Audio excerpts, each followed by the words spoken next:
This is Gundam Andromeda, the Princess of Ethiopia. Piloted by Andromeda, who holds combat power greater than a lot of the Stellars, her light armament should not be taken lightly. Unlike most Gundams, Gundam Andromeda is equipped with an adaptive elemental cell, meaning that it could harness variable elements and give the Gundam different powers. On top of that, Andromeda is armed with typical water beam swords and a Sirrah Sword. The standard water beam swords are swords that use water elemental energy for the blade. It could either use a long blade with diffused water pressure, or a short blade with concentrated water pressure to slice the enemies. The cut won't be clean from them, but they can still penetrate armor and make joints give way.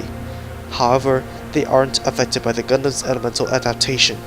The Sirrah Sword is a sword that can be affected by the Gundam's elemental adaptation and will function differently depending on the element of the holding hand. More on that in a bit. All effects according to the element will be applied upon impact.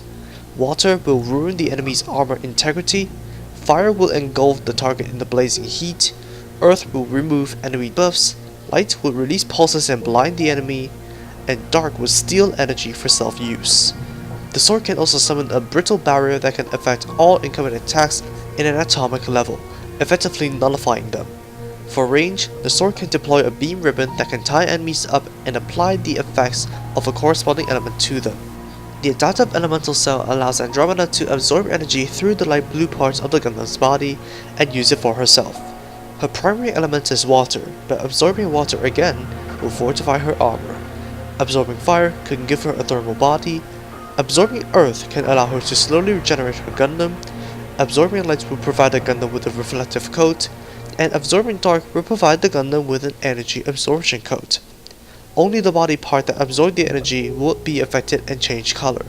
Like if the right hand cover absorbs fire elemental energy, the right arm will change into the corresponding colors and have a thermal body. Simultaneously, opposite elements cannot be harnessed at the same time. Water counters fire, fire counters earth, earth counters water, while light and dark counter each other. With that said, only two elements could be harnessed by Andromeda at the same time, so she needs to plan her strategy well. Since Andromeda is a stellar, she doesn't have an astral burst system, but she does have an RC Hysteria System. Activated by either Ophiuchus or Perseus, the system messes with Andromeda's head and elemental cell of the Gundam, causing a chemical imbalance in both and removing her conscience. Under the commands of the activator, Andromeda loses herself and will get out of her way to complete whatever the activator wants, even if it means hurting those she held dear, as if consumed by anger. Andromeda retreated to the court of Leo to seek protection and shelter, but more so to be with her playmate Leo Minor and crush Leo. However, that puts her in the cliché position of a princess to be captured by the villains, and puts the court of Leo in danger.